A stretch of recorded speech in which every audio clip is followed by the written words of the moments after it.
Are you tired of watching shows that only give you general social media theory and expect you to figure out how to apply it to your own industry?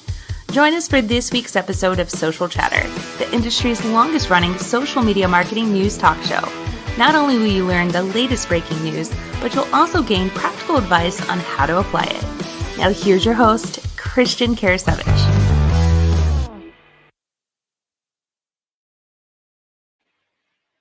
Welcome everyone to Social Chatter, your weekly social media marketing news talk show. This is episode 228.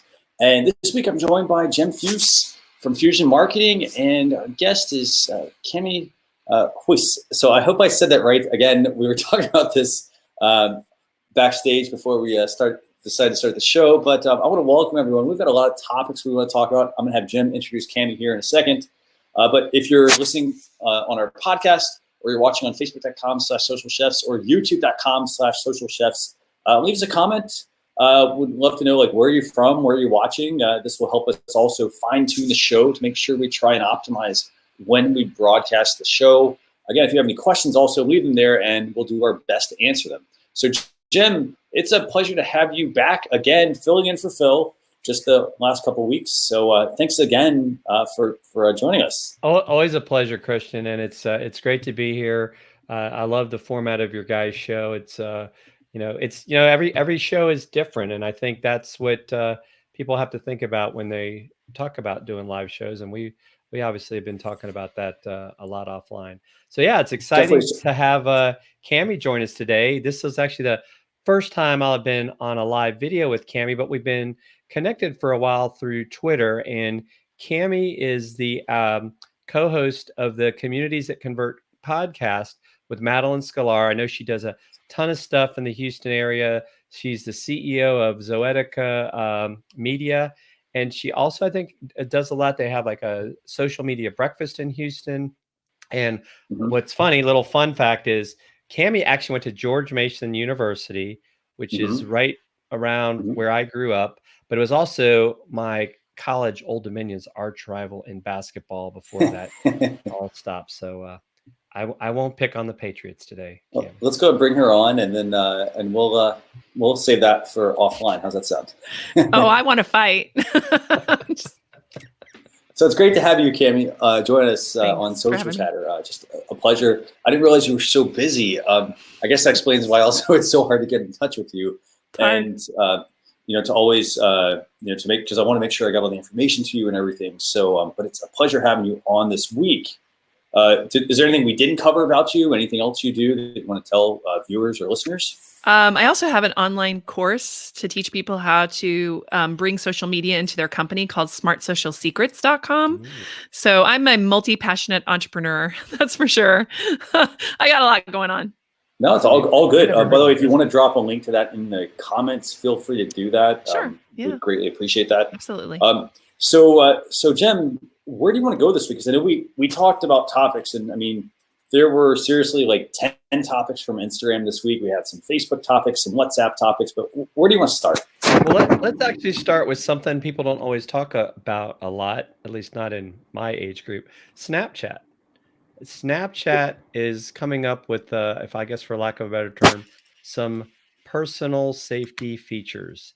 And I think this really falls in line with the things that are going on with taking away the views of likes, or I should say reactions on platforms like Instagram. There's talk of it happening on Facebook, because it's almost like that whole mindset of getting overwhelmed by oh, well, nobody's liking my post, nobody likes me.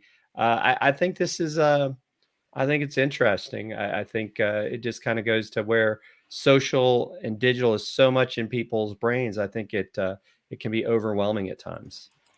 What do you think about that, Cami? From a business perspective, or even just from a user perspective, is this something that Snapchat should actually be tasked with doing? Do you think every social media platform needs this? What's your take?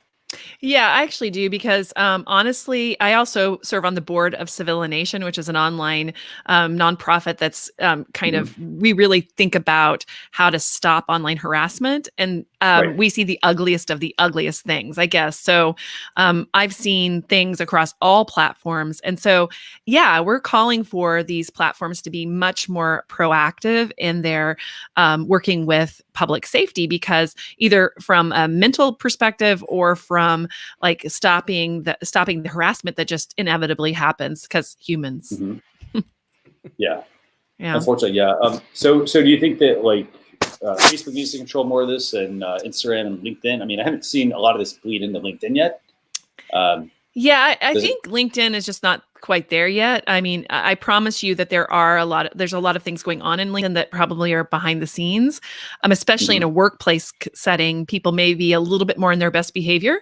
And I think LinkedIn is benefiting from that because they have that workplace kind of mentality in what they're doing. And so the rest of the places, Snapchat, all these others, people are like hanging out there kind of after hours, and so I think people let their true selves out, I guess. And often don't think that they're actually impacting other people. There's a lot of issues with that too. It's like when you're driving your car and you scream at the driver in front of you because they go too slow. You don't think about the person that's driving the car. What are they going through? Exactly. There's a lot of stuff that could be going through. Yeah. Yeah. You just don't. I mean, and it's normal. It's a normal human behavior because we're not seeing that impact, the body language. Like what's great about video, like what we're doing here is you see our body language. Exactly. But in most social media, you're not seeing that. So Not there needs to be some guidelines. Right. And definitely. And if they don't do it, they're going to get legislated into it. And that's happening in Europe already. Yeah, definitely. So Jim, what do you think? What do you think about this update from Snapchat? Good, bad? I would agree with Cami. I think it's a good step, and we really didn't touch on it too much, but I do know I see from time to time, which is really disappointing to me, that at times, especially women on LinkedIn, are getting, in a sense, harassed that is on happening. Messenger. That is happening. And I think that needs to be put a stop to. And I think it might be Instagram, we're going to talk about that a little bit later, is doing some things within Messenger that will maybe is something LinkedIn could take a clue from as far as context of what's going in some of these messages. Of course, some people are, you're reading my messages, but well, I actually just deleted a message today. I'm trying to remember if it was on Instagram or on Facebook, from a guy that said, it was on Instagram. I've been staring at your photo and something. I could, and it made me have to reboot I forget what he said. Anyway, it was really like inappropriate, and I just went, Bloop! So I just deleted it. I should have probably reported it. Anyway, my point is that we as females kind of are used to that. I hate to say that. That's sad, but we get propositioned a lot on social media platforms. Yes, that is sad. Yeah. So moving off this topic, I mean, to help people prepare, I guess. I mean, what's one thing they should do real quick? I think you need to time block your social media and don't let yourself get sucked into it, because I think it starts to overwhelm people and they forget, there's a world outside, and we don't need to see you taking pictures of every 5 seconds of your life. And, there used to be this thing called the outside world, and there was no internet. What? I know, right? It's crazy. I remember my Walkman. I thought that was really cool. And technology, I could move away from my stereo to listen to my music. So yeah, no, I agree with you, Jim, 100% on that, because I think we have to give ourselves specific times of the day to do it. And I've had to do that overall. You've heard all the things I'm up to. So in order for me to get my work done, I have to say, okay, I'm going to be on Twitter at this time, and then I'm going to do it here. And I know some people that are really addicted have removed the apps from their phone, and they only use it on desktop, for example. So there's some ways that you can do it, but I mean, you have to kind of self-regulate. I know that, Instagram has put out these time things, they tell you how much time you've spent on the app. And I mean, that's helpful. I know with my children, actually, I use Google Home with them. And with them, I can actually go in and limit the amount of time they can spend on a specific app. Like it's all the way down to the app level. I love that. I love the Google Home controls with kids. It's really, really helpful. Here, I'll pull it up in a minute. But yeah, so I think that's really important, those controls. And I'd say kind of piggyback off yours, and then we'll move on to the next topic. The other thing also you can do if you want to self-regulate, and self-regulation is key here. For example, on iOS, you can go into the accessibility feature, and you can actually turn on the triple click option. It will actually turn your icons gray.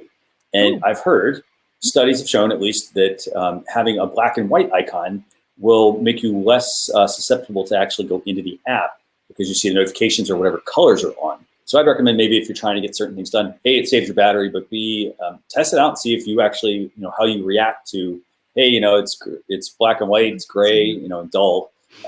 If that actually changes your desire to want to connect. That's really interesting, I think. So see here, you can actually see how long somebody spent on an app. Oh, wow. So there's a lot of really cool apps like that. And then see where it says set limits, you can click on set limits. Right. Can't do that. And then when you click on that set limits button, you can go in there and actually set limits for overall or per app. Fantastic. I think that's the one thing, I love technology. I don't know if you know that, but love technology, love gadgets. Jem, you obviously know that. Me too. And here's the thing. I don't think that from a mobile device perspective, people delve that much into their mobile devices to know what all it can do, because it can do a lot. You just have to take a little bit of time and set that stuff up. So, so Jem, where do y'all want to go? We talked Snapchat. What's next? Let's go to Facebook's latest purchase. Ooh. Okay, so what do we got going on here? I mean, they made a purchase. What do they do? So they acquired a London-based company called Scape Technologies, which is in the AR VR world. Couple thoughts on it. Sometimes big companies swallow up little companies so that their technology can't develop. Or it might actually be that Facebook is planning to do more with AR and VR, they do have Oculus, and these are things that, the younger generation is getting into. It took me a couple of years to realize that Xbox had done away with the Kinect, which I used to love because you could move, and now they want you to stick something on your face so you are in a virtual world. Yeah. So Cameron, what do you think about this? Well, I think this is what's going to happen. So I believe, there's my husband works for a big corporation, which will remain unnamed, but they're using, and it's maybe you would think a stodgy organization. So if I told you, you'd be shocked, but they're using HoloLenses, and they're starting to do all this. In fact, I have a really cool video of my son using my husband's HoloLens in our living room, kind of learning how to use it. And it's pretty interesting. That was over a year ago. And they're already using it for applications in business. So they're going out and doing in the field types of exercises before they go in the field. You know what I'm saying? So they're doing some practicing. Years and years ago, it's been years, maybe almost 10 at this point. I was over at MD Anderson here, and they had an Apple was in there doing a really interesting surgical thing with the doctors, and they projected the inside of the body on the top of the body so that the surgeons it looked like the skin was transparent. They could see where all the organs were, so they lined them all up. And so there's some really cool stuff that's going on that has been going on for a long time. So for devices, the next thing for devices in my mind is going to be like a device that actually pulls a hologram up. So you can just pull your device up and it'll float over your device, that's coming. So, Facebook would be dumb not to get ready for that, right? Because they can take advantage of that in big ways.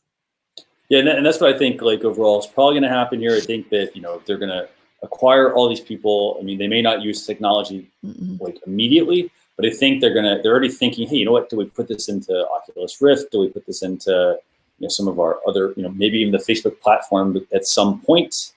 They do have to think ahead because, if they're not doing it, their competitors are. So yeah, Adobe came out with the little program now where you can make the little 3D stuff for free. And I made my little robot guy in my living room, and I haven't done anything since because shiny object, squirrel. Yeah, it's so true. But there's gonna be a layer of AR that's gonna be already out there. And I know people have been working with this for years already, in apps. And think about what was the one with all the little things you had. Oh, jeez, everybody had it on the phone where you'd go. You're talking about Pokemon? Pokemon, yeah. Yeah. So, I even did it at the time. So we were all running around looking for these Pokemon and like collecting them. Yeah. So I do believe that is like just the way the world's going to work. So when we do search, I mean, we're already using the voice activation search, right? So I say, hey, Google, how do I find XYZ or Siri or, whichever one you're using, and it automatically talks to me. So why wouldn't it also have a visual aspect at some point? Definitely. So I think this is good news. I mean, so switching gears now. So Facebook's made this purchase. Now switching gears, also in Facebook news this week, Facebook is now going to provide a one-time notification API to enable businesses to send important messages. What do you all think about this? I realize it's a little more restrictive on a user, but is this a good thing, a bad thing? Jem, what's your take? I think it's a good thing, but I also, and you and I talked before the show a little bit about this. So in the whole world of chatbots, Facebook has clamped down, and I would probably say it's because of spammers that, once people have connected through, whether it's ManyChat or Mobile Monkey or some of these other chat programs, these businesses were then spamming the people and they were getting upset. So they've taken away this capability, or in the process of taking away this, if you want to call it broadcast capability, if you're not approved. But in fairness to these businesses, like, well, look, I got this program because I wanted to be able to communicate important news. So they're going to give you as the individual the ability to say, yes, Zoetica can contact me one time if it's a sale or something I missed out on. But I think to take it a step further, and I don't know, I guess I'm like the dark side of the Force evil empire thing. Facebook at some point, I believe, wants to control Messenger because it's into their monetary advantage. Yes. So they're doing these things as they get smarter, as they get the capability. It's happened with other third-party tools, right? Like you can't even, now that you can schedule on Facebook and Instagram natively through the app, at what point do third-party tools go away? Because that doesn't make Facebook money. Right. So I think it's good in a way, but I also think that there's ulterior motives. But that's just my opinion. So Kimmy, what do you think about this? Yeah, so I've always been a little bit skeptical about this because, and I do have a ManyChat account and I use it and I love it, but I don't own the people that are subscribing to me through ManyChat. So as they subscribe through me through ManyChat, I can't download them. I have no way of getting in touch with them beyond ManyChat. So the second that goes away, I lose all of those people and their interests, right? On the other hand, I also feel like there needs to be more controls. So one of the things that Facebook isn't offering right now is a lot of control. So for example, right now, Facebook is already offering, so I do a lot of events. So you heard before by Jim that I do Social Media Breakfast of Houston every month.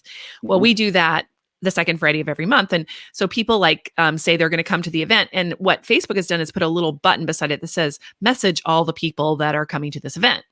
So you can message everybody, which I have just to try it out. And it puts them in a group, like basically the worst form of reply all message ever. Right. So like, anybody can say anything. And then everybody's wanting to leave that group right away. Like, why? Right. We all, if they know how to do it. Right. So, one of it gives you, to give you an example, I did one in December because we were doing a gift of guidance thing, and I wanted to make sure everybody had the information of how to park because there were some issues around parking at the Houston Chronicle. So I was giving them some information, and last minute, and in this chat thing, and then it was just sat there for however long, and then a couple of weeks ago, somebody popped up in there promoting something, and everybody just attacked her like immediately, and she left the group like immediately. And I realized, I have to go back and delete these threads. And so I did. I deleted it. But the point is that we need a tool or Facebook needs to step up and give us more controls over like the experience. Otherwise, people are going to hate it. Right. And I think you bring up a great point too, Cammie, and I think it kind of goes back to, if you want to call it the old fashioned, you got to own your email list, because if they take away the messenger, you've lost all these customers that you built up this great database with. And so it still kind of goes, how do I get them off of the social platforms so that I can continue to connect and collaborate and generate sales? And yeah, so, you know, and then of course, when they make all these changes, and there's some great, you know, folks out there showing people how to do this right. Oh yeah, there's some really great ones. Kelly Noble Mirabella comes to mind, Yeah. and, you know, but it just, yeah. And ManyChat has some great training too. They have like amazing training on the back end of how to use all of this. And they're a great platform. I mean, I like their tool, and it certainly makes it easier for you to respond to people, but you have to set it up properly. And not everybody has the know how to do it. And it's hard. And then the ones that do can kind of be, you know, duplicitous about it and try to, like, you know, get around the rules. And I think that's going to be a big thing. But of course, as you said, Jim, Facebook will probably at one point just shut it all down. I mean, if it gets out of control, they'll shut it down. Well, and just just the other day, there was an API issue, and I think it was causing problems over the weekend. And that comes down to like your reliance on third-party tools. If you rely a lot on third-party tools, you know, you have to basically, you have the good with the bad there. Sometimes it will work and sometimes it won't, you know, and it's not up to, like, it's not something you can control. So that's partly why, like, you should lean back towards using Facebook as much as possible for certain things, but not for everything. Another thing I also want to highlight, by the way, so I did bring up some instructions on how this might be useful for a business. And this is actually like a clothing company. So say somebody wants to buy something and it's out of stock. This is where having the one-time notification, I think, could be useful, extremely useful, actually, because it allows the customer and the business to be able to, like, communicate versus, you know, right now, or at least sort of previously, I guess, only the individual could message the page. The page could initiate that conversation with the user. So I think this is very useful from a stock standpoint. This also, you know, suggests to me a lot, if I look at it from an email marketing side of things. You know, email marketing is opt-in, you know, it's permission-based. And so you can't just, like, add somebody to a list just because. They have to actually confirm that they want to get that email. And I see the same thing in a way happening over here on Facebook Messenger, or at least that's the direction I think Facebook's trending with the one-time notification. In a way, it's all, you know, it's them trying to, you know, also keep people on the Facebook platform as they said they wanted to do for the longest time. Yeah. And I think you're right about that, Christian, because email is even moving more that way too, is that, you know, we probably at some point are not going to be able just to send emails unless it's specifically for a triggered response. And so this triggered response email stuff is really important, which is basically customization, right, to what people actually want. And as the tools get much more sophisticated, we're able to send out information specifically for what people want. And marketers are really resisting that. And I kind of resist it too. I mean, because you want to send a bunch of stuff out and you want to make sure you don't miss anybody. And this idea of, like, niching down your market, if you've ever worked with people and trying to put together a social media strategy or a plan, you know, which we do with our clients all the time, they always resist this, right? We help everybody. So yeah, it's a problem. It's definitely a tough thing. I mean, the good news is, there is a bit of a delay with this as well. So they did announce it, but then they issued a delay that was, like, I think, March 4th, maybe 2020, when they're actually going to roll this out. Yeah, so you have a couple of weeks maybe before they actually officially start to roll this out. But I would say this, I mean, keep in mind also, like, don't just, like, mass email people. Like, you know, you have to think about your customer.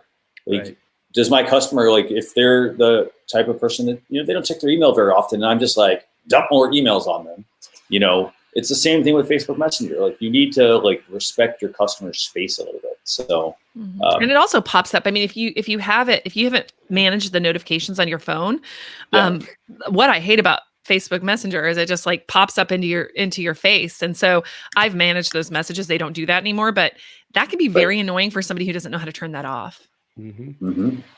Absolutely. And I think a lot of it stems from the average user just doesn't. There's so many controls to keep up with. If they're not, like, a technology person, I mean, they're going to struggle. So that's Facebook's one-time notification API change.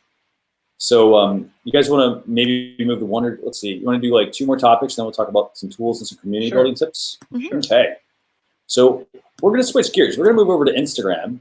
And as I mentioned at the beginning of the show, there were a ton of topics this week about Instagram. I mean, it was, I was just amazed at how many new features they actually added. I guess they got through that backlog or something. But speaking of private messaging, this earlier, from a Facebook standpoint, but Instagram is also rolling out ways to help you limit who can send you direct messages on the Instagram platform. What do you guys think about this? I mean, obviously to get this, you need to update your Instagram app, and then you'll find this in your settings menu under the privacy section, under message controls. But what do you think? Good, bad? I think it's good. Yeah. I will tell you, I know people that their advice to people is kind of like, if I wasn't connected with Cammie and she put a like on one of my Instagram posts, of course now, well, of course you can still see the like, everyone else can't. I might message her and say, hey, I saw you like my post. Would you like to buy my stuff? And you're like, I just was liking it. So I think it's good, because if I'm not following you, it's kind of like with Facebook, right? You can't necessarily, you can message someone, but it's kind of like hidden, and I have to accept it to really start to interact. So I think it's a good thing. I think that we've got enough ways to connect with people, and you're really not giving them permission when you allow them to direct message you. I mean, it's like, it kind of goes along the whole grounds of, you have to opt in, especially if it's a business account, to allow them to message you. So I think it's a good thing. What do you think, Cammie? I do too. I also think, I just want to bring in that safety and security piece of this again, for women, especially, that, again, I had a message just like this morning, that was just really inappropriate. And so I think about my daughter, or somebody like that, or even, a young person of any kind. They usually have a private account. Hopefully they do. But if they have an open account, because some of them are building a brand and they're trying to become something, why can't they turn that off so they don't get those awful messages, so that doesn't scar their brain? Right. So from that perspective, I would say that would be really good. The other part is that I don't know how many people will figure this out right away. We just need to do a video on it. Hopefully they're watching the show, but yeah. Yeah, let's see. I hope so too. And I'll send them here. But my point is that I think a lot of people need to learn about this. And fortunately, all these security features and all these back-end features are kind of hard to find in Instagram. Yes. Definitely. Hey, well, so Jim and I were talking about this. And so the other thing I think this, again, just speculating, but I think what may happen at some point is Instagram direct messages are going to become just like Facebook Messenger, in the fact that, like, you have a specific inbox that if I'm not connected with somebody and I send them a direct message or a private message, it goes to another inbox. And it's one that is buried and very hard for somebody to get to. And the only way you typically can get that person's attention is, A, you can send them a friend request, or B, you can hit the wave option in Facebook Messenger, and hopefully get their attention at that point. But I think that's the direction that they're going, obviously, with their unified inbox.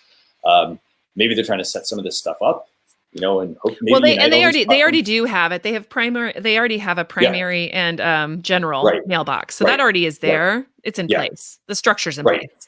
Yeah, that's a good point. That has been their goal, is to create what do we call it? What's Insta Messenger? When they combine WhatsApp, Instagram, and Facebook Messenger all into one. So they're trying to move it together. Obviously, because that's their future. I still remember, when we kind of, Instagram had newly been acquired by Facebook. My son is a teenager, a little bit older of a teenager, and he had talked about, oh, Mom, Facebook is for old people. I said, well, don't you realize Facebook owns Instagram too? And he was horrified. So I think they will keep their branding for that reason, because they have to bring up a new generation into their products, but they're going to use the best of all the products across them. Right now you can do a story and it automatically can be sent over to your Facebook page, so as a story. So I think there's some interesting things there. And if you want to make your Instagram account a business account, you also have to have a Facebook business page. So my kid, my 16-year-old kid has a Facebook business page, but I don't think he's been on there in ever. Yeah. By the way, speaking of Facebook accounts, Instagram accounts, even if you have an Instagram account for your business, or you set one up and you're like, hey, you know what, I'm not going to use this yet. Just keep in mind that if you don't use it, Instagram can take the account at some point because it falls into basically a dormant status. Same thing happens for Facebook as well. So what I would recommend is if it's a Facebook page, go into your settings menu, make it private so that it's still in your account, but it's not public to people. On Instagram, it's, I would set it to private as well if you're not going to use it. So I'm going to go to one more Instagram topic. We're going to have Cami share some tips, and we're going to wrap up with some tools. Okay, does that sound good? Sounds good. Okay. So the other topic I want to touch on very quickly actually, is just the fact that Instagram has also added, in addition to this feature about, it's the fact that you can now request a review if you have a disabled Instagram account. And I bring this topic up because I hear from people all the time. They're like, hey, my account on Instagram got shut down for whatever reason, whether I was using a third-party tool that was not approved, or maybe I was doing something that might have broken the terms of service and whatnot, but they now have a way to request a review. You basically log into Instagram, and it will ask you to request the review. So I think that I like these updates that they've released this week. I think they're fantastic. What do you guys think about the fact that Instagram now has a way to work with disabled accounts? I think it's good. I think of course, it was funny looking in the Twitter thread of this. There was a lot of complaints like, "Oh, it's about time you had some customer service." So I think Facebook, which also owns Instagram, I think that's part of the challenge is you're not talking to a person. It's like you're going into this vortex, hoping that something comes back out of it. So. Yeah. Well, and I do believe they actually had this before. It just wasn't easy to find. So I think so they're putting it front and center. I think that's great. Yeah, it used to be actually, like I said, I've had a lot of people ask about this all the time. So it used to actually be a form on their help section. But then it was like, you go there and you would submit a request versus this way, I log in and it actually tells me, hey, do you actually want to try to get back into your account? We can actually review it. So I'd love to see this feature come to Facebook. Yeah. I mean, Facebook is hard, actually you can go to the Facebook help area. You can type in Google Facebook Messenger. Yeah, it's a help community. And they actually have a little messenger app there where you can click in the messenger app and actually ask them questions and get live support from somebody from Facebook. Believe me, it when I found that was a really great find a couple of years ago. Definitely. Not a lot new here as far as this update. I mean, pretty simple. They basically, like you said, they made it more front and center. So if anybody has a disabled Instagram account, very simple. Update your Instagram app on your device's app store, log in your Instagram account, and you should see these options. It will say, so cool. Your account will be deleted. So there's a download data option, and then it's going to give you an option to request a review and let you know basically, once it's been reviewed, or if it's in review, or what the actual outcome is. Keep in mind, by the way, so if Instagram decides they don't want to reinstate your account, it's they're the gateholders basically. So they decide if your account can be reinstated or not. It doesn't matter if hey, I had 1 million followers and they've disappeared. Right.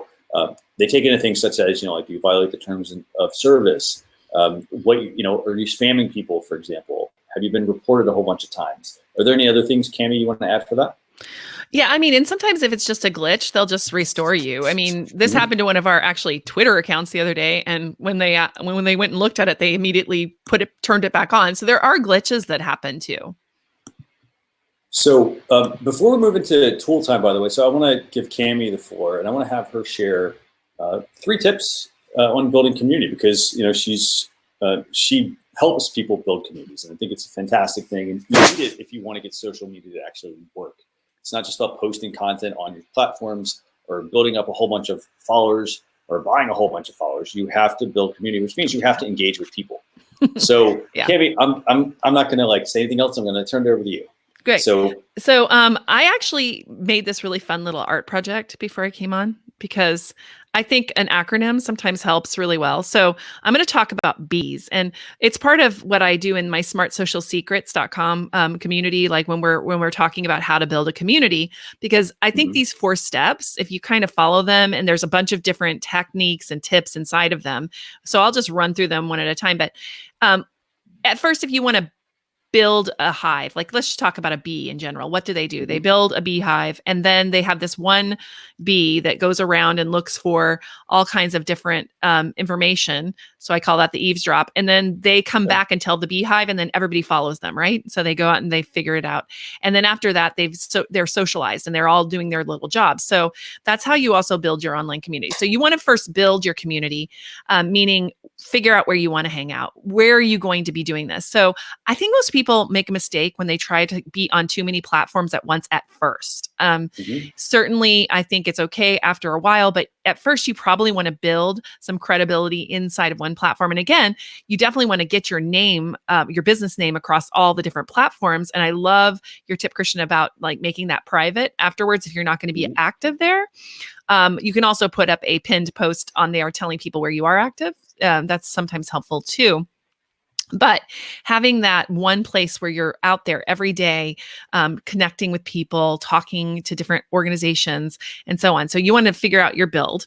Then you want to eavesdrop. So part of what eavesdropping is about is figuring out who your ideal client is. And so we call them your ideal community member, because we believe that building a community is the best way to build a social media presence, because that's where the magic is, as far as I'm concerned anyway, is that, you don't build a social media presence based on your efforts. It's about your efforts plus the people that love what you do and follow you. So, there's no show without watchers or listeners, right? So you guys are really important to Social Chatter, for example. Christian will bring it to you. He'll put together the topics, but the topics are based on you and what your interests are and who you are. So that's eavesdropping. So he's going to find out as much about you as possible. So for example, I would love to know, where are you guys from today? So if you're listening live, could you put a comment in the comments telling me where you're from, and sort of if you're doing social media for personal or for business? That would be a first thing that I would want to know, because then how I give you information will change based on that.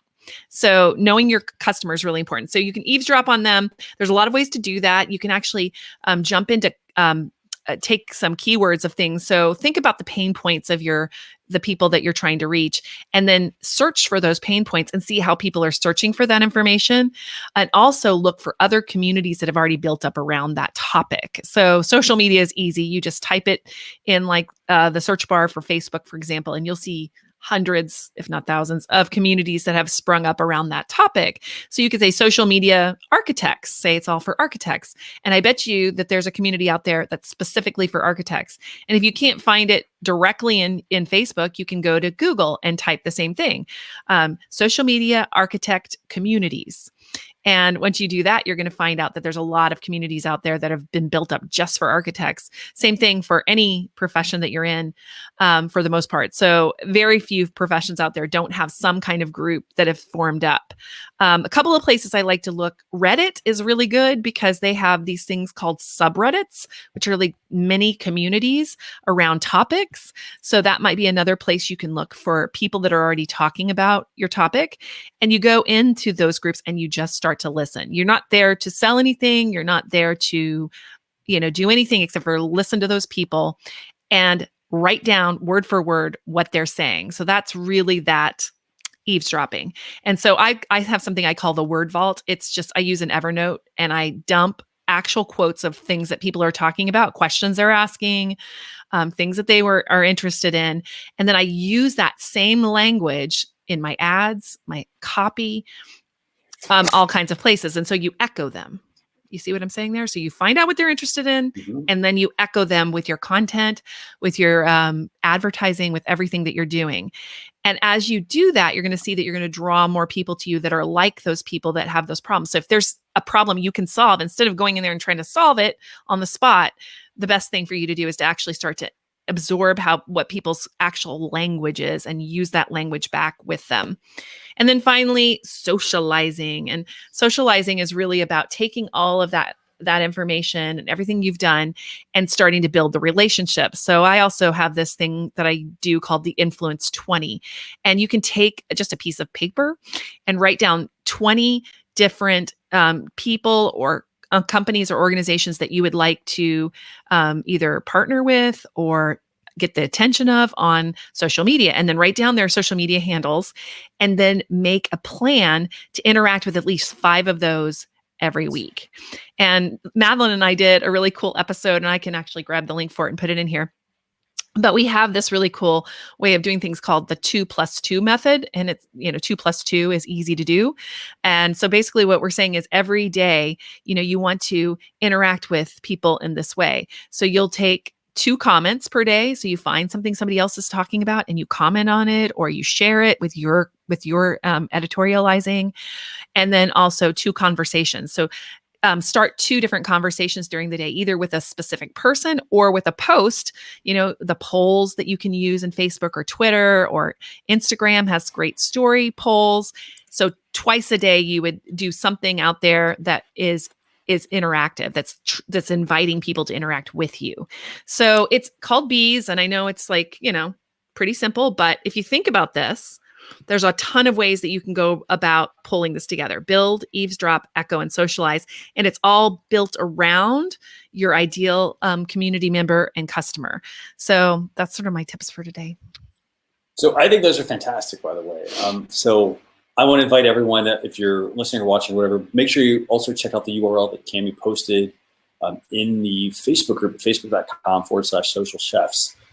So before we get into tool time, by the way, I just want to mention a couple of things real quick. So one is to make sure to, like you said, we have a lot of topics we didn't get to today. Some WhatsApp topics, additional Instagram topics, and more.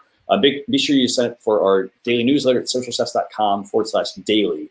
This way you get that email that's going to go out to you. We're going to have a blog post recap as well that's going to go out over the weekend with links to everything we've talked about today on this show.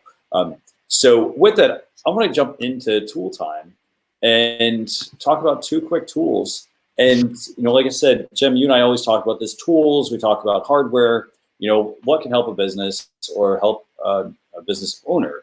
And that first topic that I want to talk about today, the first tool at least, it is called Squawk. And it's a pretty fascinating tool, actually. So basically, let me pull this up for you and we'll kind of run through how this works. So it's pretty simple. You basically take your tweets and you paste the URL of the tweet into this platform. What it's going to do is it's going to turn it into a video. Very simple. That's basically what it does. It's cool. $1 video, or you can sign up for $9 a month and get unlimited videos. Have either of you tried this tool? Cami? Not yet. I mean, I'm very excited about this tool. I saw that you were going to talk about this, and I'm thrilled with this idea because I've been looking for ways to get more motion and stuff in my stuff, and I think that that's really important right now, especially. Yeah, Jim, what do you think about I think it's really interesting. The one thing that I guess I hesitated initially is when I was reading through some of the notes, because it is, I think, in development, was that emojis didn't necessarily work. Ooh, like it had to be like this one where it's strictly a text tweet. So that's maybe where I at this point was a little bit hesitant, but I like the idea. I think like Cami's talking about people. It's like, how do I catch your attention? And especially with a text tweet, if I can have a moving thing and be sharing it on another platform, like putting it on my Instagram or my Facebook, I think that's a really neat feature. And then maybe they'll actually go follow you on Twitter and say, what is this Twitter thing you talk of? That'd be good. It's a very good, overall, I mean, from a tool standpoint, I think it's a good tool. I mean, from a time-saving standpoint, I think it will save a lot of time. So $1 a video might seem kind of expensive, but if you put it in the grand scheme of things, if you were to go hire a video editor or you try to actually do this yourself, I mean, you're literally just pasting a link and it's spitting out a video. So I think it's pretty cool. Big time savings here. And also the other thing is that, it gives you content you can share on Facebook, you can share on Instagram, you can share on LinkedIn. So if you struggle with, well, hey, what do I share on these platforms? Now you have something additional to be able to share. Now, in addition to this, the other part that I really like about this is the fact that it gets you out of like, I don't say imposter syndrome, but like Canva, for example. Everybody uses Canva, or a lot of people have been using Canva. And so the artwork starts to look the same. The visual looks the same. So this tool, I think, gives you, something that you can easily, you could have this as a conversation starter. Like you could post a question on Twitter. Whether this would be great for the tweet chat, for example, that I know Madeline does. But you could basically do a video of a question, and you could have maybe the rest of the thread are additional screenshots or comments and whatnot as well, to engage your audience. So I like this. I mean, from a price standpoint, it checks all the boxes, and then from a user standpoint, it's very easy to use. So anything you want to add about Squawk? No, I think it's got a lot of great potential. I think Twitter just had a record-breaking quarter, so I think this could be something that just helps them further. Definitely. So the second tool I'm bringing up, by the way, is it's a very unique tool, and this is Jim and I talked about this actually beforehand. This is actually something that when Ross was doing his predictions for 2020, actually, this was actually something I actually covered because I think that videos a lot of times are often too long, and so we have to frame this one right, because it's not just videos that you create. So basically, what Quibi is they're 10-minute or less episodes. Now, what makes them very unique is that they are produced by Hollywood people, so people that are big-time directors, and they're also starring a lot of your favorite movie stars. So it's not something that the average user or the business owner is going to be able to tap into at the moment, but they're quick bite, 10-minute or less episodes, but they're highly concentrated. That's the key thing. What do you guys think about this one? I mean, it's available on iOS, it's available on Android. Jim, what do you think? Are you going to test this out? I am going to stick with Netflix. I think it kind of goes back to, in some aspects, the fact that people consume content in shorter bits. And so if you can create a show that catches my attention, and it's kind of like, I'm a big fan of The Mandalorian. It's like, when is season 2 coming out? Because I got to see Baby Yoda. But I think it's a great idea. I think what people didn't realize, and I didn't realize it until you and I talked, was that this wasn't something that I'm going to be able to put 10-minute portions of the Tim and Jim show, or Cammie and Madeline can't put their stuff on there either, like, because we're not Hollywood people. But I will say this: there is one little thing you can do. So even if you're not able to create 10-minute episodes and put them on this platform, you know what you can do when you're creating your own content? Watch these, see how good they are, and tighten up your content. Make it better. Yeah, it's inspiration, right? It's kind of like the Pinterest for video people or something. I don't know. I mean, it's like, where are we going to go with this? I mean, if this catches on, honestly, it's just going to put pressure on us to be a lot more professional in what we do with video. I think, if this catches on, which I can see, even if Quibi doesn't catch on itself, I think this format is probably going to catch on. Right. Definitely. And the other things I think I really like about this, I mean, it's a mobile friendly, but you have to remember, as a business owner, as a content creator, and Cammie, you alluded to this earlier, that a lot of times when a business first starts out, they join all their social media platforms because that's the advice that people give them. Hey, you want to get on social media, but then they just sign up and they have like 10 social media accounts, and they don't know which one to start with. And the thing you have to remember with Quibi here is that they're publishing new episodes every day, but these are being produced by a team, a huge, massive team that has the bankroll, that has the backing. So if you're not able to, for instance, produce a 10-minute episode every single day, because it does take a lot to write and shoot and edit and publish. Like, it's not just, hey, it takes 20 minutes. It takes a lot longer than that. I think the key thing to think about here is that you're not using this as a measuring stick because, like, hey, I need to actually produce every single day. I need to maybe focus on it from a quality standpoint. Anything else you want to add about Quibi, Cammie or Jim? Well, all I'm going to say is that there's a lot of apps out there right now that can help you get your video a lot tighter. And I'm thinking about IGTV, and I think you guys we're going to talk about IGTV a little bit, but IGTV is a good place to do something like this right now that actually exists at the moment. So I do think that, we need to think about how to tell a story in all of our videos, like from beginning to end. And as business people, we tend to come in and we talk about a tip this and a tip that, but we don't think of it as a story. And one of the apps right now that's huge for this is TikTok, of course. And TikTok, actually, we're going to be talking about TikTok tomorrow at Social Media Breakfast. We live stream that as well. So we're going to be talking about how to use TikTok for business. That's coming up. And I do think it's amazing because that's risen up to be the 4th most popular app in the world right now. And just only under the Facebook products and YouTube. Right. So this is the same kind of content that we're talking about, content that brings together music and sounds and a storytelling line.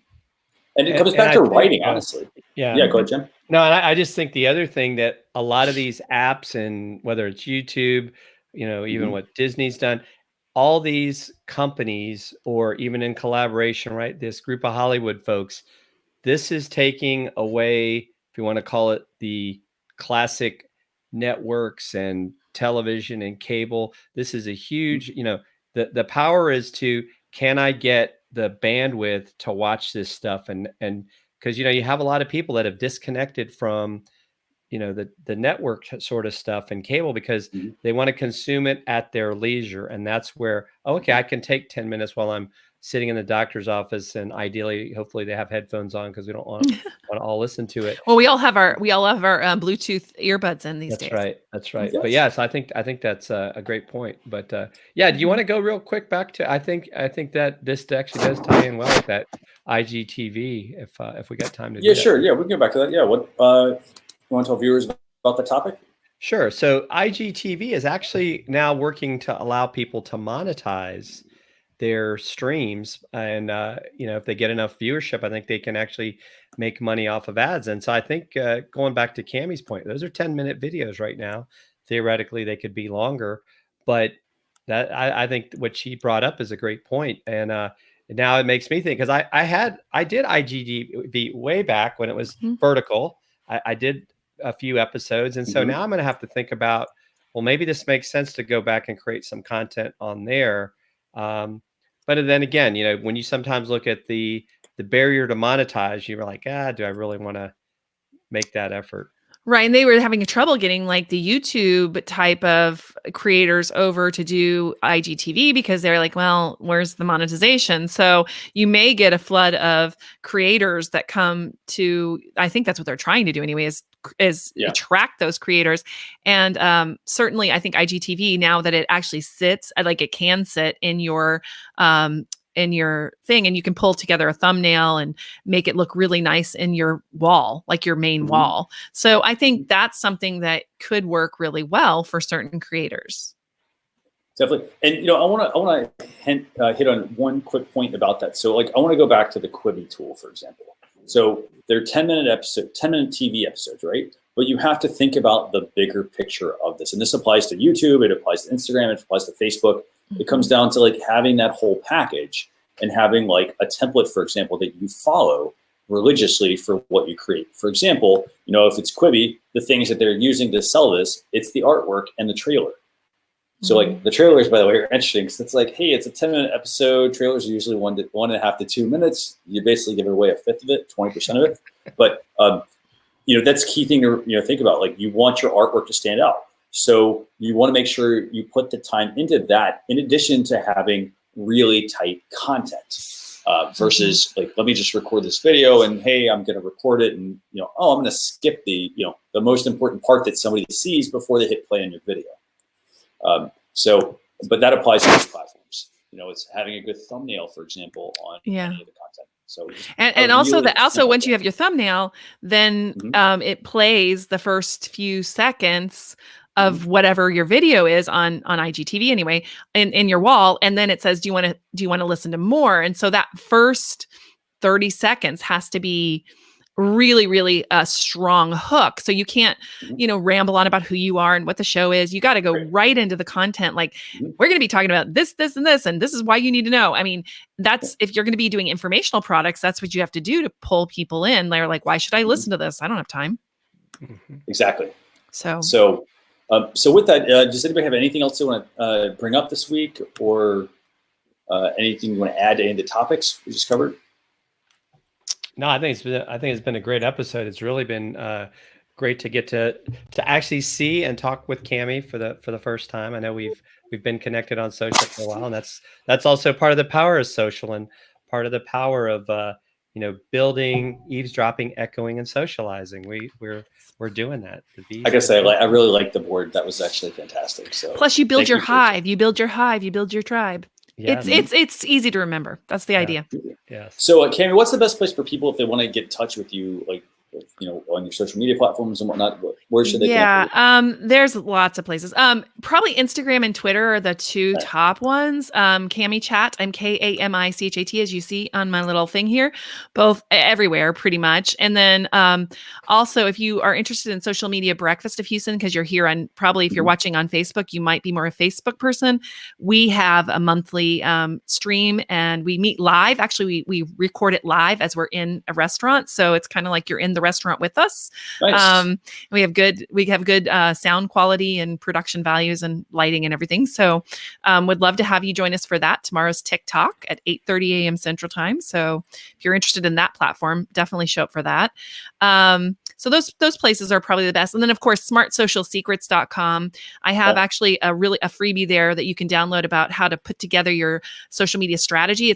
I have a video and everything that walks you through exactly how to do it. So, I give away a lot of stuff. So you check out all these different things. Awesome. Fantastic. Mm-hmm. So with that, I want to wrap everything up, but I just want to say thanks a lot for tuning in, whether you're listening or watching live or listening to the podcast. But don't forget, we will have a blog post recap that will go out over the weekend at socialchefs.com/SC228. You get all the topics that we talked about, all the tools. We'll have we'll link off to Cami's all of the links that she was talking about giving us earlier. So we'll have all of that. In addition to that, we also have the Alexa flash briefing, socialchefs.com/Alexa. You can go there and you can check that out. That's basically a 5 to 7 minute recap of this show. And with that, I want to thank everyone for joining us. We will see everyone next Thursday at 12, same exact time, actually. We're going to have Troy Sandage on Facebook or YouTube. That's facebook.com/socialchefs or youtube.com/socialchefs. With that, thank you, everyone, for just being, bringing just so much knowledge this week. I'm looking forward to checking out Cami's website. Jim, I'm looking forward to us continuing this video project that we're working on as well. I've been doing a lot of brainstorming, so we're going to have an announcement on that soon as well. But thanks a lot for tuning in, everyone. We will see you all next Thursday. Bye. Bye, everyone.